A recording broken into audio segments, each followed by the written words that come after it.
নমস্কার, স্বাগত সকলকে নিউজ ভ্যানগার্ডের পর্দায়। সঙ্গে রয়েছে শতাব্দী। এই মুহূর্তের গুরুত্বপূর্ণ খবরের দিকে নজর রাখছি। জোরপূর্বক এক গৃহবধূকে পাচারের উদ্দেশ্যে নিয়ে যাওয়ার পথে তাকে উদ্ধার করেছে কমলাসাগর বিধানসভা কেন্দ্রের মধুপুরের ব্রজেন্দ্রনগর এলাকা থেকে উঠে আসলো এই খবর। অভিযুক্ত সৌফিক মিয়াকে গ্রেফতার এবং কঠোর শাস্তির দাবি জানিয়েছেন এলাকাবাসী। মূলত কমলাসাগর বিধানসভার মধুপুর থানাধীন ব্রজেন্দ্রনগরের এক গৃহবধূকে ৮ মাস ধরে আটকে রেখে দেহ ব্যবসা এবং পাচারের অভিযোগ উঠেছে সৌফিক মিয়া নামে এক যুবকের বিরুদ্ধে। অভিযোগ, গৃহবধূর স্বামীর সঙ্গে বন্ধুত্ব গড়ে তুলে তাকে ঘুরতে নিয়ে যাওয়ার নাম করে বাড়ি থেকে নিয়ে আসে সৌফিক। এরপর থেকেই ওই গৃহবধূকে আর বাড়িতে ফিরতে দেওয়া হয়নি।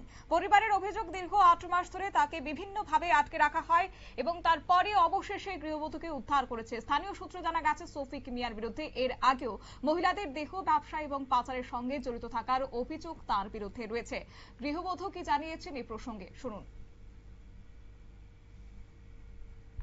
আমার কিছুদিন আগে মনে করেন 6 মাস আগে আমার হাজবেন্ডের লগে একজন তারা বন্ধুত্ব আছিল আর কি। হের নাম হচ্ছে সৌফিক মিয়া। বাড়ি হের বাড়ি মধুপুর হসপিটালের বসন্তনগর ধর আর কি। তো হে আমরা বাড়ি ঢুকছে, হের লগে বন্ধুত্ব হয়েছে। হের বউ বাচ্চা আছে, আমিও জানি না, কেউ জানে না।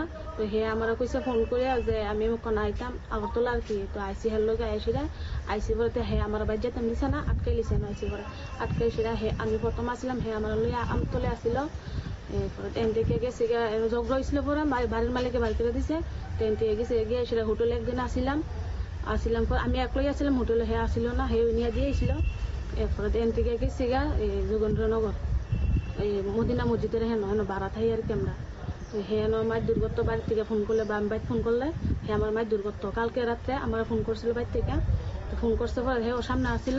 তারপরে হে আমার তোর বাড়িতে ফোন করে তুই বাইর যেতে গেলে, তুই যদি বাইর যা, তুই যদি এন থেকে বাইর যাস গা তাহলে তোর ফুলামানিরে মারুম আমি, তোর জামাইরে মারাম, তোর বাড়ি ঘর ফুরালাম, তোর সত্য গোষ্ঠী যা আছে তোর মার বাড়ি ফুরাম, তোর তোর আত্মীয় স্বজন যারা রাখো খাই তারা সবদূরে মারাম, সবদূরে ক্ষতি করাম। তুই বাইর থাকতে তুই বাইর থাকস কেমন আমি দেখাম। তো আমার নামে কেস মিস হইলো সারে, তুই আমার কেস করলো তুই কদিন আটকাইবো 6 মাস 1 বছর। এরপর বাইরের মধ্যে এরপর তুই বাইর থাকতি না। এরপরে কইছে তাবিজ করে পাগল করে ছাইড়া দিব রাস্তা।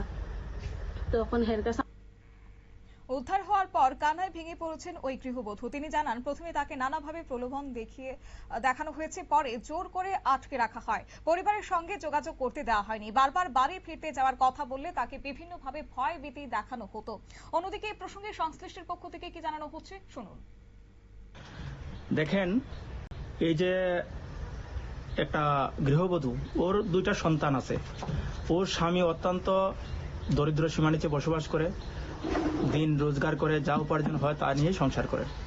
তার সঙ্গে ওই গৃহবধূর বাবার বাড়িতে একদিন যাওয়ার পরে শফিক মিয়া নামে এই মধুপুরের বাসিন্দা, সে তার 2টি বিয়ে করার পরেও, তার ছেলে সন্তান থাকা সত্ত্বেও সে এই গৃহবধূ ছাড়াও আরো 2টো হিন্দু মেয়েকে এবং গৃহবধূকে নিয়ে বেঙ্গালুরে দেহ ব্যবসাতে লাগিয়েছে।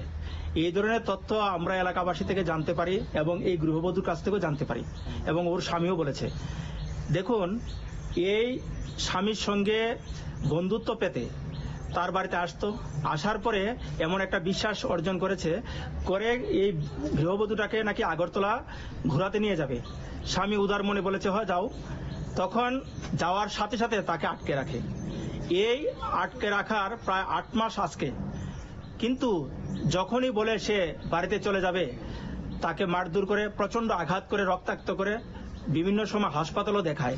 কিন্তু কোনো বাড়িতে যখন গিয়ে সে হিন্দু গৃহবধূ এই কথাটা বলার আগেই তার পাশে কোনো না কোনো তার গুপ্তচর পাশে রাখে যাতে করে তার আসল রহস্য প্রকাশ না করতে পারে। এই ধরনের ঘটনা শুধু মধুপুরে নয়, সারা ত্রিপুরাতেই এই ধরনের বিচ্ছিন্ন না, এটা পরিকল্পনা ঘটনা চলছে। কেউ ভাবছে এটা বিচ্ছিন্ন ঘটনা নয়। ওদের একটা উদ্দেশ্য, হিন্দু মেয়েদেরকে, গৃহবধূদেরকে ভালোবাসার ফাঁদে ফেলে বিভিন্ন রাজ্যে পাচার করা এবং ধর্মান্তরিত করা। আজকে গতকালকে আমি কলকাতা থেকে আসি। সূত্রের খবর এও রয়েছে যে ওই গৃহবধূকে বাংলাদেশে পাচারের পরিকল্পনাও করা হয়েছিল। তবে স্থানীয়দের অভিযোগ, সৌফিক মিয়া দীর্ঘদিন ধরে মহিলাদের টার্গেট করে দেহ ব্যবসা এবং পাচারের সঙ্গে যুক্ত করছে এবং ঘটনার পর এলাকায় ব্যাপক উত্তেজনা ছড়িয়ে পড়েছে। পুরো ঘটনা নিয়ে পুলিশ এখন তদন্ত শুরু করেছে। অভিযুক্তের খোঁজে চলছে তল্লাশি। নিয়ে নিচ্ছি ছোট্ট একটি বিজ্ঞাপন বিরতির সঙ্গে থাকুন।